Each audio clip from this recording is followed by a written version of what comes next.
الله أكبر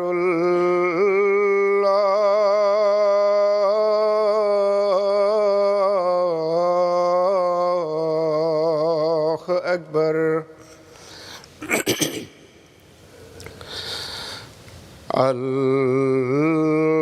الله أكبر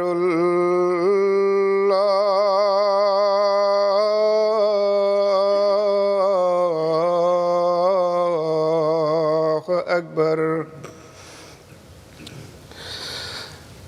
أشهد أن لا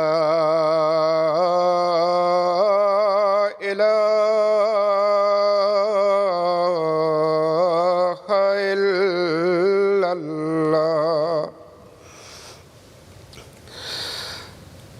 أشهد أن لا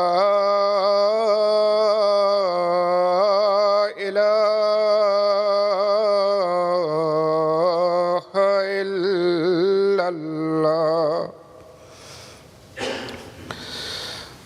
أشهد أن محمدًا رسول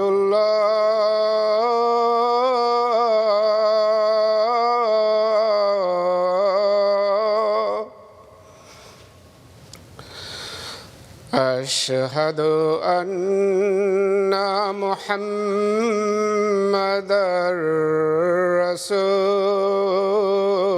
رسول الله حي على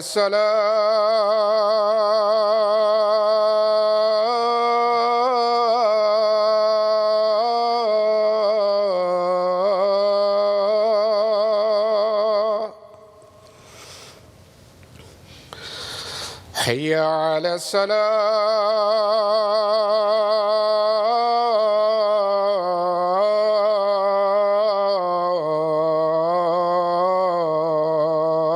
الصلاة حي على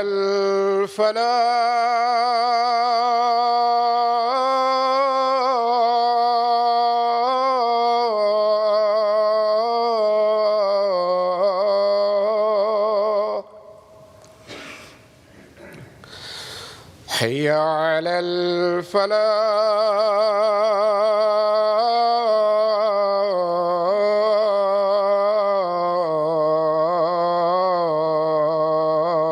الفلاح الله أكبر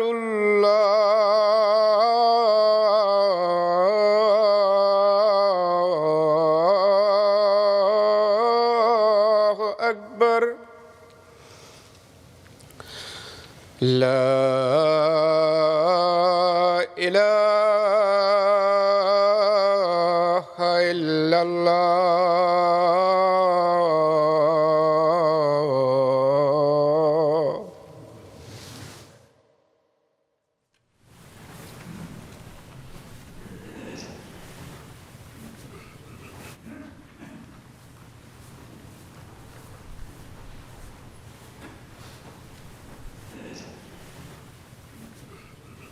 السلام عليكم ورحمة الله.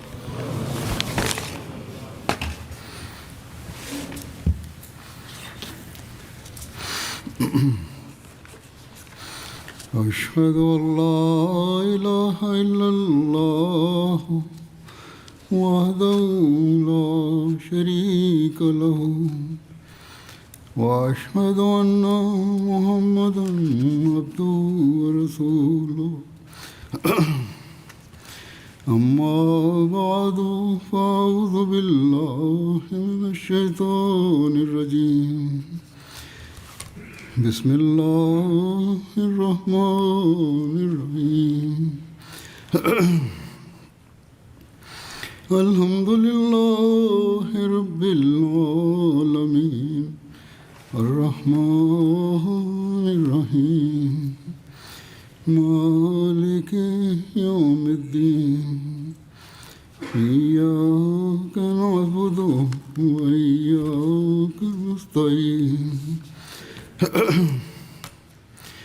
اهدنا الصراط المستقيم صراط الذين أنعمت عليهم غير المغضوب عليهم ولا الضالين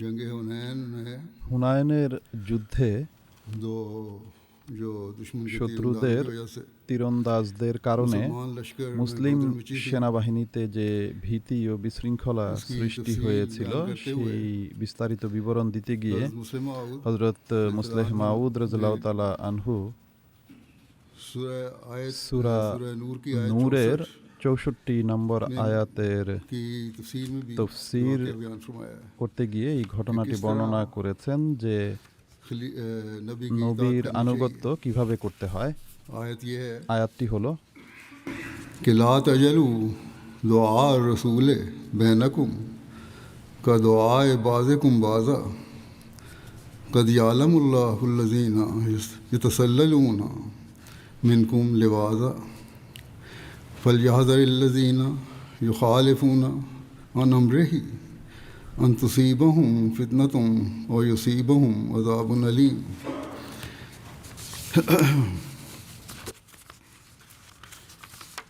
तर्जुमा है এর অনুবাদ कि হলো ए मोमिनो হে মোমেনগণ ये न समझो তোমরা এটি মনে করো कि না रसूल का तुम में से যে किसी को बुलाना রসুলের তোমাদের কাউকে ডাকা ऐसा ही है जैसा कि तुम में से তোমাদের बाज़ का একে बाज़ को অপরকে ডাকার মতো। बुलाना। अल्लाह আল্লাহ তাআলা को जानता है তাদেরকে জানেন जो कि तुम में से যারা पहलू তোমাদের बचाकर মধ্য থেকে চোখের मशरक़ में আড়ালে से भाग जाते हैं।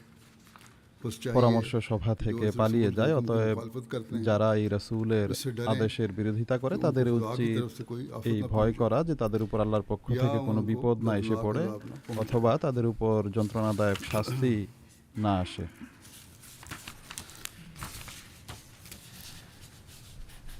और फरमाते हैं তিনি বলেন कि इमाम की যে आवाज़ के मुकाबले ইমামের में अफराद की आवाज़ আহ্বানের कोई हकीकत नहीं रखती। বিপরীতে ব্যক্তিদের हमारा फर्ज है ডাকের কোনো বাস্তবতা নেই। जब भी তোমাদের तुम- কর্তব্য जब भी হলো तुम्हारे যখনই कानों में তোমাদের কানে अल्लाह ताला की रसूल की আল্লাহ आवाज़ তাআলার রসুলের तुम ডাক फौरन उस আসবে, पर लब्बैक कहो। তোমরা তৎক্ষণাৎ সেই ডাকে उसकी লাব্বায়েক तामील के लिए दौड़ বলে সাড়া দেবে এবং कि তা इसी में तुम्हारी পালনের तरक्की का राज জন্য मौजूद है। দৌড়ে যাবে, কারণ এতেই তোমাদের बल्कि উন্নতির রহস্য লুকিয়ে আছে। अगर বরং इंसान उस वक्त যদি মানুষ नमाज ही पढ़ रहा সেই हो সময় নামাজও तो तब भी পড়তে থাকে उसका বা फर्ज নামাজরত होता है থাকে, তবুও তার কর্তব্য নামাজ হবে তরক যে করে সে যেন আল্লাহ নামাজ তাআলা কি রসুল ভেঙে আল্লাহ আওয়াজকে তাআলার জবাব দেয়। রসুলের ডাকে সাড়া দেয়।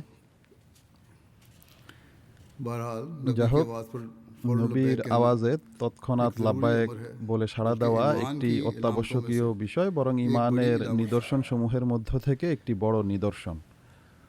और अल्लाह ताला আর আল্লাহ তাআলা मोमिनों को नसीहत करते हुए মুমিনদের फरमाता নসিহত कि ए मोमिनो করে বলেছেন कभी যে खुदा হে ताला का মুমিনগণ, रसूल যদি কখনো तुम्हें আল্লাহ তাআলার बुलाए, রসুল তোমাদের उसके ডাকেন बुलाने को दूसरों তাহলে के তার मुकाबले ডাকাকে को बुलाने অন্যদের जैसा मत समझो, ডাকার মতো মনে করো बल्कि না, फौरन বরং তৎক্ষণাৎ उसकी आवाज़ पर তার लब्बैक कहा करो। আওয়াজে লাব্বাইক বলে गोया সাড়া দেবে। बताया অর্থাৎ যেন कि তিনি মুহাম্মদ এটি বলে রাসূলুল্লাহ দিয়েছেন যে সাল্লাল্লাহু মুহাম্মদ আলাইহি ওয়াসাল্লাম রাসূলুল্লাহ की दो সাল্লাল্লাহু আলাইহি अलग-अलग ওয়াসাল্লামের हैसियतें দুটি আলাদা আলাদা एक মর্যাদা रसूल রয়েছে, दुनियावी একটি होने की পার্থিব और एक অধিকর্তা नबी হওয়ার দিক থেকে এবং একটি নবী হওয়ার दुनियावी দিক रईस থেকে। होने के পার্থিব लिहाज से নেতা भी হওয়ার দিক থেকেও তার अहकाम को मानना আদেশ जरूरी है।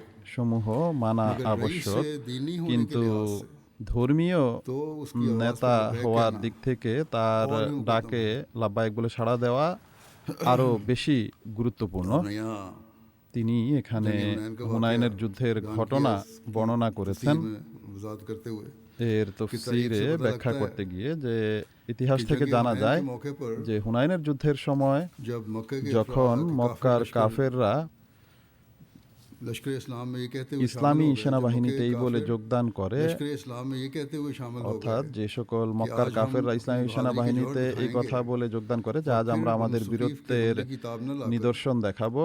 मैदान আর जंग से এরপর भाग বনু गए। সকিফের আক্রমণ সহ্য করতে না তো পেরে এক ওয়াক্ত যুদ্ধক্ষেত্র ऐसा आया থেকে পালিয়ে যায়। তখন कि रसूল এমন একটি করিম সময় সাল্লাল্লাহু এসেছিল আলাইহি ওয়াসাল্লাম যখন के রসুল করিম সাল্লাল্লাহু আলাইহি सिर्फ 12 ওয়াসাল্লামের साहबी চারদিকে মাত্র 12 জন সাহাবী लश्कर বাকি ছিলেন। 10,000 की तादाद 10,000 সংখ্যার ইসলামী সেনাবাহিনীতে বিশৃঙ্খলা সৃষ্টি হয়ে যায় এবং কাফেরদের সেনাবাহিনী 3,000 তীরন্দাজ নিয়ে গঠিত ছিল। তার সাল্লাল্লাহু আলাইহি ওয়াসাল্লামের ডানে বামে পাহাড়ে উঠে তার উপর তীর বর্ষণ করা হচ্ছিল তখন, কিন্তু সেই সময়েও তিনি পিছু হটতে চাননি, বরং এগিয়ে যেতে চেয়েছিলেন। হযরত আবু বকর রাদিয়াল্লাহু তাআলা আনহু ঘাবড়ে গিয়ে তার সাল্লাল্লাহু আলাইহি ওয়াসাল্লামের বাহনের লাগাম ধরে ফেলেন এবং নিবেদন করেন যে হে আল্লাহর রাসূল সাল্লাল্লাহু আলাইহি ওয়াসাল্লাম, আমার প্রাণ আপনার জন্য নিবেদিত, এখন এগিয়ে যাওয়ার সময় নয়, এক্ষুনি ইসলামী সেনাবাহিনী একত্রিত হয়ে যাবে, তারপর আমরা অগ্রসর হব।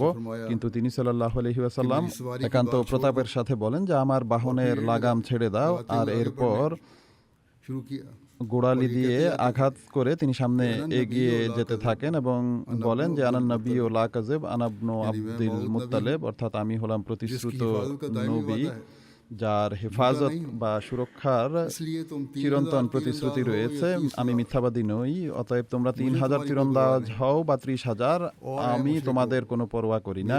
আর হে মুশরিকরা, আমার এই সাহসিকতা দেখে কোথাও তোমরা আমাকে খোদা মনে করো না, আমি একজন মানুষ এবং তোমাদের সর্দার আব্দুল মুত্তালিবের পুত্র অর্থাৎ নাতি। তার চাচা হযরত আব্বাস এর আওয়াজ বা গলার স্বর অত্যন্ত উঁচু ছিল।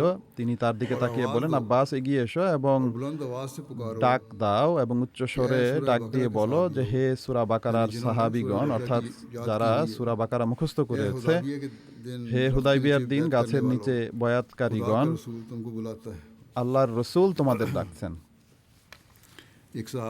একজন সাহাবী বলেন যে মক্কার নবদীক্ষিত মুসলমানদের কাপুরুষতার কারণে যখন ইসলামী সেনাবাহিনীর অগ্রভাগ পেছনের দিকে পালাতে আরম্ভ করে, তখন আমাদের বাহনগুলো দৌড়াতে আরম্ভ করে, আর আমরা যত বাধা দিতাম তত বেশি সেগুলো পেছনের দিকে পালাতে থাকে।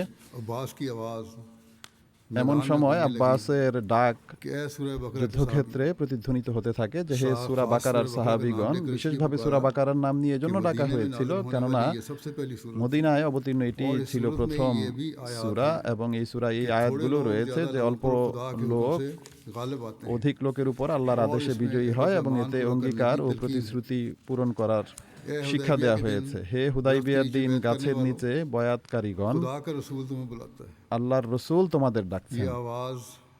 এই ডাক বা আওয়াজ যখন আমার কানে পৌঁছে, তখন আমার কাছে মনে হলো যেন আমি জীবিত নই বরং মৃত, এবং ইসরাফিলের শিঙ্গা আকাশে প্রতিধ্বনিত হচ্ছে। আমি আমার উটের লাগাম জোরে টেনে ধরলাম এবং তার মাথা পিঠের সাথে লেগে গেল, কিন্তু সে এতটাই ভীত হয়ে পড়েছিল যে আমি যেইমাত্র লাগাম ঢিল করলাম সে আবার পিছন দিকে দৌড়াতে থাকে। এতে আমি এবং আমার অনেক সাথী তরবারি বের করে ফেললাম এবং অনেকেই উট থেকে লাফিয়ে পড়ে, আর অনেকেই তাদের উটের গলা কেটে দেয়, আর রাসূল করিম সাল্লাল্লাহু আলাইহি ওয়াসাল্লামের দিকে দৌড়ে যেতে থাকে। আর কয়েক মুহূর্তের মাঝেই সেই 10,000 সাহাবীর সেনাবাহিনী যারা অনিচ্ছায় মক্কার দিকে পালিয়ে যাচ্ছিল তার চারিদিকে একত্রিত হয়ে যায়, আর অল্প সময়ে পাহাড়ে আরোহণ করে তারা শত্রুদের ধ্বংস করে দেয়। আর এই বিপজ্জনক পরাজয় একটি মহান বিজয়ে রূপ নেয়। অনুরূপভাবে তিনি একটি বক্তৃতা উসওয়ায়ে হাসানা অর্থাৎ উত্তম আদর্শের মাঝে হযরত মুসলিম মাউদ রাদিয়াল্লাহু তাআলা আনহু এই ঘটনার উল্লেখ করেছেন। মক্কা বিজয়ের পর যখন রাসূল করিম সাল্লাল্লাহু আলাইহি ওয়াসাল্লাম কিছু আরব গোত্রের মোকাবিলার জন্য হুনাইনের যুদ্ধে গমন করেন, তখন যেহেতু মক্কায় অনেক লোক নতুন নতুন মুসলমান হয়েছিল, তাই তারাও রাসূল করিম সাল্লাল্লাহু আলাইহি ওয়াসাল্লামের সাথে যোগ দেয়।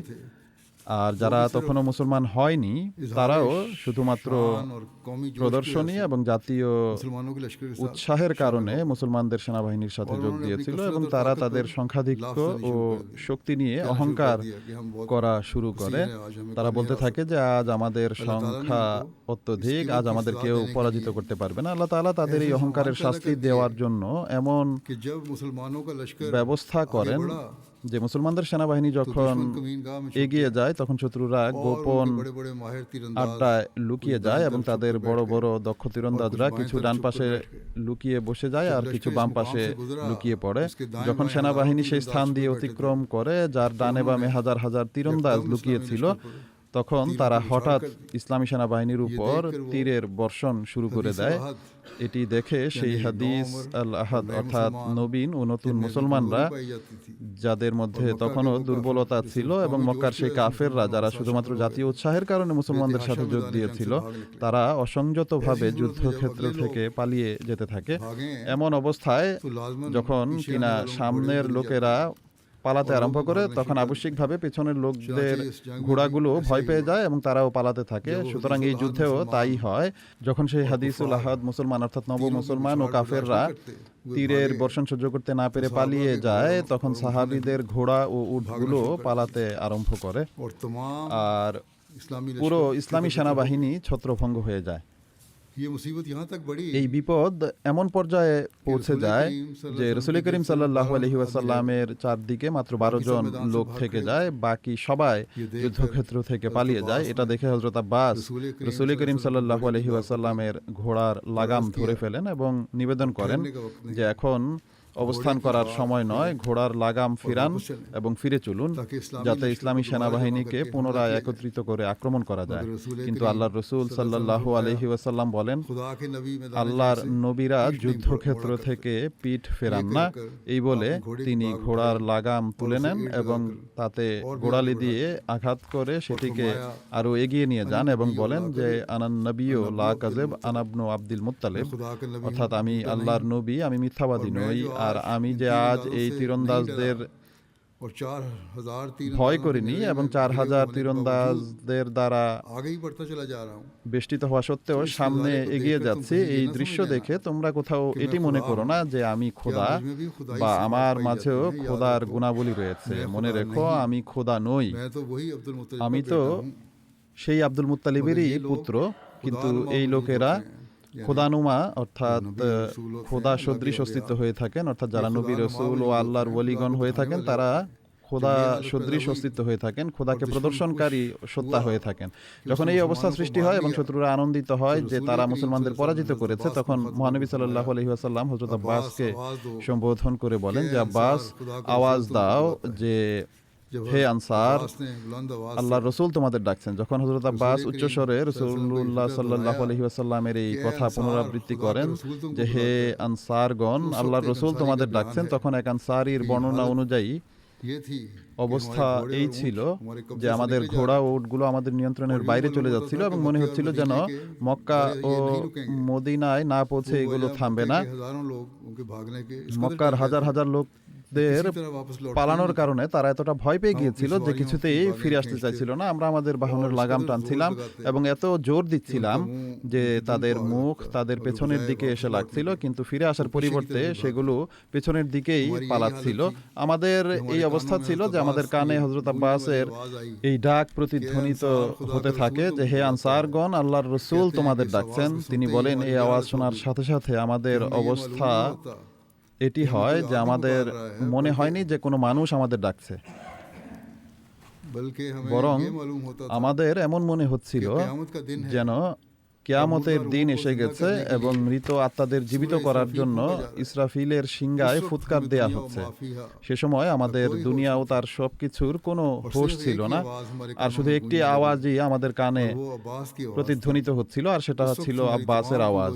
সে সময় আমাদের সমস্ত দুর্বলতা দূর হয়ে যায়, আর হয় আমাদের মাঝে এই অনুভূতি ছিল যে আমরা আমাদের ঘোড়া উটগুলোকে থামাতে পারবো না, অথবা আমরা শেষবারের মতো পুনরায় জোর দেই এবং আমাদের ঘোড়া উটগুলোকে ফেরানোর পূর্ণ চেষ্টা করি। সুতরাং যেগুলো ঘুরে দাঁড়ায় সেগুলো তো ঘুরে গেল, কিন্তু যেগুলো ঘুরেনি আমরা তলোয়ার বের করে সেগুলোর গলা কেটে দিলাম আর পায়ে হেঁটে দৌড়ে রাসূলুল্লাহ সাল্লাল্লাহু আলাইহি ওয়াসাল্লামের কাছে পৌঁছে যায়।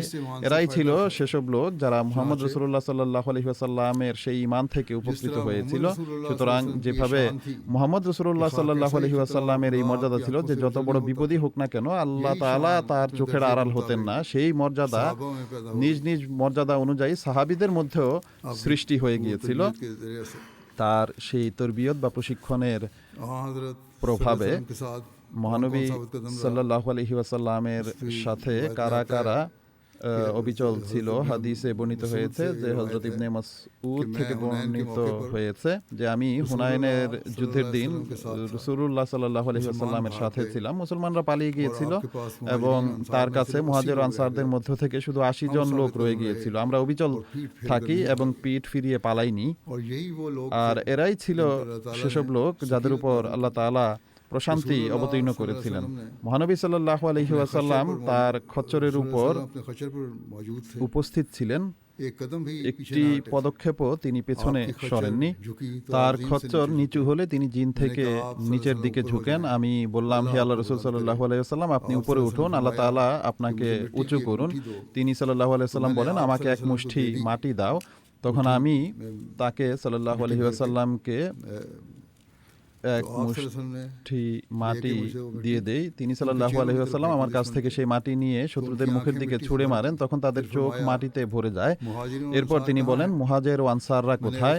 আমি নিবেদন করি তারা এখানে উপস্থিত আছে। তিনি বলেন যে তাদের ডাকো। আমি তাদের ডাকি।